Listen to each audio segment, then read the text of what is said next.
Thank you for joining us as we discuss how to assess the impact of the coronavirus on your supply chain. I'm Stuart McCallum, an advisory partner with HHM. Joining me is John Eaves, our manufacturing subject matter expert. Over a series of videos, we will discuss the current state of supply chains, how to assess your supply chain, and how to determine your ability to effectively reboot. In this video, we will discuss lead times and how to determine your earliest reopen date based upon the topics discussed in earlier videos, as well as some additional items we will discuss today.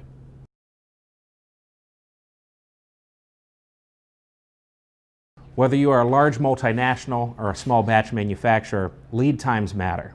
And in today's environment, lead times can be complicated. Just because you are ready to open doesn't mean that your supply chain is just as ready.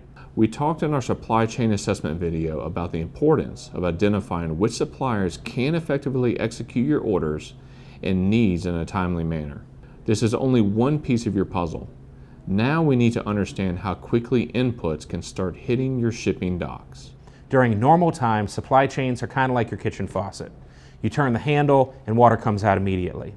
Due to disruptions from the coronavirus and government shelter-in-place orders, your supply chain is more similar to a garden hose. No matter how fast and far you turn that handle, the water doesn't arrive right away. There's a delay as the water fills the empty hose until it gets to the end.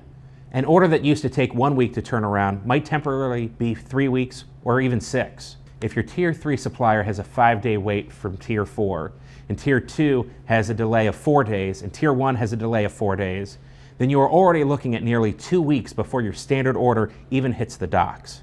That is the concept that we wish to address in this video. What we need to determine in this step are the following questions. How long does it take to produce our order?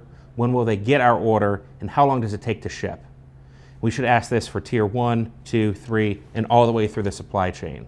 Restarting your supply chain from standstill isn't like rebooting after a long week. This is more closely related to starting from scratch since there are likely pockets of dead space in your supply chain. Knowing the lead times of the individual tiers will help us determine a couple of things. When we can plan to restart production and when we can start to promise our own clients that they'll receive our goods. There are many nuances to consider when performing an assessment of your post-coronavirus supply chain. No doubt, the topics we have covered thus far only scratch the surface of that which is required to understand the state of your organization's suppliers. If you have any questions or concerns about your supply chain or manufacturing process improvement, please feel free to reach out to us at any time.